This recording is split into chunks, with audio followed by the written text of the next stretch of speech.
Christina, you were a speaker at the Beyond Trauma Summit and but you were also an attendee at the Standout Summit.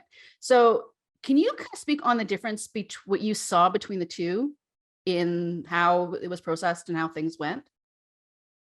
The actual summit was very similar, which was amazing. One of the things I loved about the different speakers were that some of them did a whole presentation on their own, and then other went kind of an interview style, so there was more back and forth.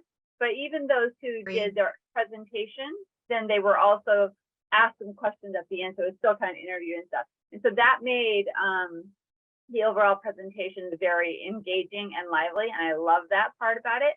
And then, between the two, like I said, that process was pretty much the same.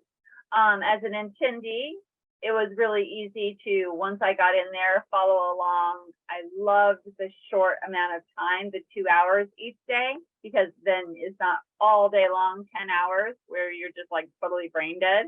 But at the same time, you get enough information throughout the week. So that was really, really awesome as well. And then as a speaker side, coming into it, I loved having all the onboarding and everything. And I know that wasn't necessarily ironed out for Stand Out, but then it got better for trauma, Beyond Trauma. So that process improved greatly. And I loved having that process as well. Christina, what did you think of the value of having Fridays? Is that a good thing to continue having, or was it just not really of any value? I thought it was a lot of value. And it was nice that people could kind of float in and float out as they were needed. So they weren't there every single Friday, but then they came in.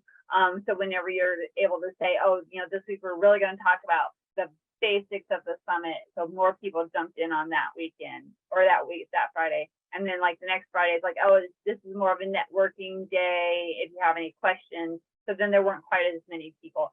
But I found all of those helpful because as someone who's a little bit newer to this area, it helped me plan out, know what I was doing. And I did like the networking of getting to know the other speakers before the day or before the week, because that way when you get in there, it's already like a little family, you already know each other, or you're not nervous as much, things like that. So I find it helpful. I found it really, really helpful. And if you can, I would keep doing it.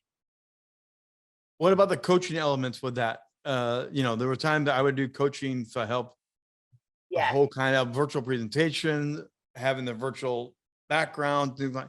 Are those of value of things that you guys want to have us put in those elements on those Fridays, or is that separate training would be better, or one-on-one training? How would you like to see those pieces work? I liked it mixed in on the Fridays because then, kind of like I said, whenever Shannon published what was going to be talked about, those people who are a little bit newer and needed it were there and did it. But I know also some of those videos are now in the onboarding process, so they can get it there as well. So you don't have to do quite as much now because you've already done it and it's, videotaped and archived. So that's a smart way to do it, right? But those training aspects and letting people actually check in with you on that Friday was really, really good.